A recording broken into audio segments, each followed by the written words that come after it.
Business ఇస్తారు, వీళ్ళకి benefit. ఇక్కడ కన్జ్యూమర్ నుంచి వీళ్ళేం తీసుకోరు, కన్జ్యూమర్ ని తీసుకెళ్లి రిటైలర్ కి అప్పగిస్తారు.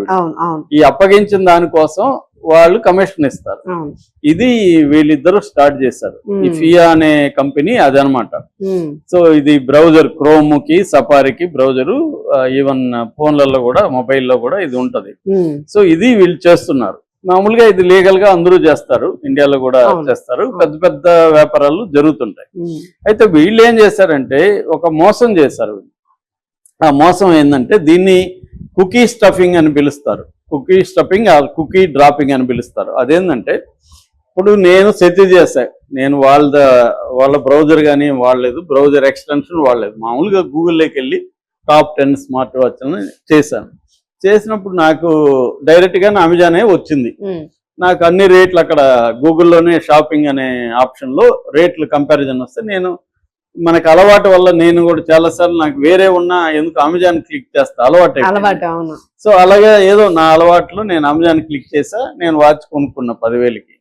వీడి రోల్ ఏమి లేదు, కానీ వీడేం చేస్తాడంటే నేను ఒకసారి వీడిని వాడుంటా కదా, నాకు తెలియకుండా నా దాంట్లోకి ఎంటర్ అయిపోయి వీడే మీడియేట్ చేసినట్టు వాడిని నమ్మించి బెనిఫిట్ పొందేస్తాడు.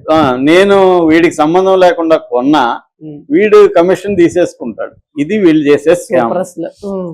ఒకవేళ నేను వేరే యాప్ వాడి అక్కడికి వెళ్ళుంటే ఈ కమిషన్ వాళ్ళకి రావాలి, కానీ వీడు దూరి దాన్ని వాళ్ళకి పోనీయకుండా వీడు లాగేసుకుంటారు. ఇది కూడా జరుగుతుంది, రియల్ ఎస్టేట్ లో జరుగుతుంటది సార్. సో ఇది ఈ స్కామ్ అన్నమాట, వీళ్ళు చేసిన స్కామ్ ఇది.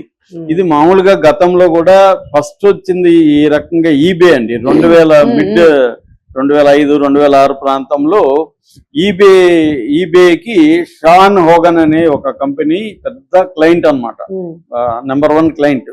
ఇలాగ అఫిలియేట్ మార్కెటింగ్ వాళ్ళు ఇలాగ మోసం చేస్తున్నారని వాళ్ళ మీద FBI, federal investigation bureau, federal bureau of investigation వాళ్ళు ఎంటర్ అయి పట్టుకున్నారు. అప్పుడు అతను ఒప్పుకున్నాడు కూడా కోర్టులో, ప్లీడింగ్ గిల్టీ అంటారు. ఆ గిల్టీ చేస్తే 15 నెలలు జైలు పడింది, 25,000 ఫైన్ కూడా, డాలర్ల ఫైన్ కూడా అతనికి పడింది అప్పట్లో. అది అప్పట్లో సంచలనం.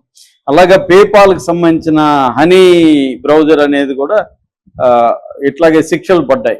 ఇప్పుడు వీళ్ళ కూతురు ఎవరైతే ఈ అమ్మాయి ఉందో పిబి గేట్స్, వీళ్ళు సోఫియా, వీళ్ళిద్దరు కలిసి ఇప్పుడు ఈ కంపెనీ పెట్టి ఈ స్కామ్ చేస్తున్నట్టుగా బ్లూమరాంగ్ ఇన్వెస్టిగేషన్ వాళ్ళు బయట పెట్టారు. బయట పెట్టిన తర్వాత దీని మీద బెన్ ఎడల్మెన్ అని క్యాపిటల్ 1 షాపింగ్ అని, ఇది ఇంకొక కంపెనీ అనమాట. ఎలాంటి కంపెనీ, ఇప్పుడు రైవల్ దెబ్బతిన్నారు వీళ్ళ వల్ల. ఇప్పుడు నేను చెప్పాను కదా, నేనేదో వేరే వాళ్ళది వాడిపోతే కూడా వీళ్ళు కొట్టేస్తారు కాబట్టి ఇప్పుడు వాడికి కోపం వస్తుంది కదా, నా క్లయింట్లు కూడా నువ్వు దొంగిలిస్తున్నావు. సో అలాగా ఇప్పుడు రైవల్ అందరూ దీని మీద ఇన్వెస్టిగేషన్ మొదలు పెట్టారు. సో ఇది కానీ ఇప్పుడు ప్రూవ్ అయితే ఆమెకి 20 ఏళ్ళు జైలు శిక్ష, అంటే మాక్సిమం అది 20 ఏళ్ళు పడుతుందని కాదు, ఇంచుమించుగా పడే ఛాన్స్ మాక్సిమం అంత పడుతుంది. మినిమం 1.5 years 2 years మినిమం పడే అవకాశం ఉంది. ఫైన్ కూడా పడుతుంది. ఆల్రెడీ 51% ఇలాగా వాళ్ళ మొత్తం ఆదాయంలో 51% ఇలాగే సంపాదించారండి. హాఫ్ పైన ఇలాగే వాళ్ళ ఆదాయం సంపాదించారు. దానికి ఇప్పుడు వీళ్ళు రిప్లై ఇచ్చారు.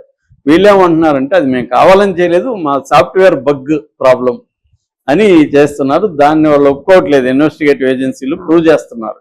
ఇది ఇంకా క్రిమినల్ కేసు పెట్టలేదు.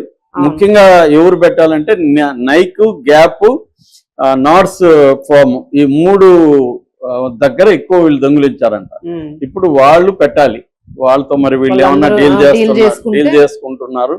మేబీ వాళ్ళకి ఏమన్నా నష్టపరిహారం ఇంత మేము తిన్నాగా ఇవన్నీ చూపించి ఇప్పుడు మేము ఇంత మాది బగ్ వల్ల ప్రాబ్లం, మేము కావాలని చేయలేదు అని వాళ్ళకి రిటర్న్ చేసి, రైవల్ మోసం చేస్తుంటే వాళ్ళకి రిటర్న్ చేసి ఏమన్నా కోర్టు బయట సెటిల్మెంట్ చేసుకునేట్టుగా మనకి అర్థమవుతుంది. ఎందుకంటే వీళ్ళకు ఉన్న ఇన్ఫ్లుయెన్స్ అవన్నీ ఉన్నాయి కాబట్టి వీళ్ళు కోర్టు బయట ఫైనాన్షియల్ సెటిల్మెంట్ చేసుకునే అవకాశం, లేదంటే జైలుకి వెళ్ళాలి కాబట్టి అది చేసే అవకాశం కనబడుతుంది. అంటే మామూలుగా ఇప్పుడు ఫస్ట్ మీరు అడిగిన ప్రశ్న అది పాత ప్రశ్న, అది మానవ జాతి ఉన్నప్పటి నుంచి ఎందుకు ఇలా జరుగుతున్నాయని. అది ఎవరైనా ఎంత సంపాదించినా వాళ్ళకి సాటిస్ఫాక్షన్ ఉండదు. ఇప్పుడు అదానికి మోసాలు చేయాల్సిన అవసరం ఏముంటే అంబానీకి ఎందుకు చేస్తున్నారు? రిచ్ పీపులే ఎక్కువ చేస్తారు. ఎందుకంటే వాళ్ళకి గ్రీడ్ అనేది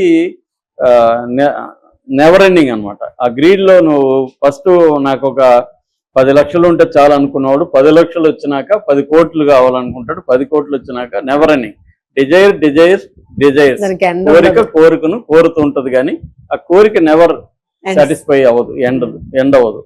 సో అందువల్ల వీళ్ళకి ఇప్పుడు ఆమెకి ఎందుకు అవసరమే ఉంది, వాళ్ళ ఫాదర్ వాళ్ళ వ్యవహారాలు అంటే ఆమెకి థ్రిల్ ఇస్తుంది. అంటే మనం ఇలా చేయగలిగాం, మోసం చేయగలిగాం అని థ్రిల్ ఇస్తుంది, అదొక ఎగ్జైట్మెంట్ ఇస్తుంది. అట్లాగే దాని ఏమంటారు, ఫీలింగ్ ఆఫ్ అచీవ్మెంట్.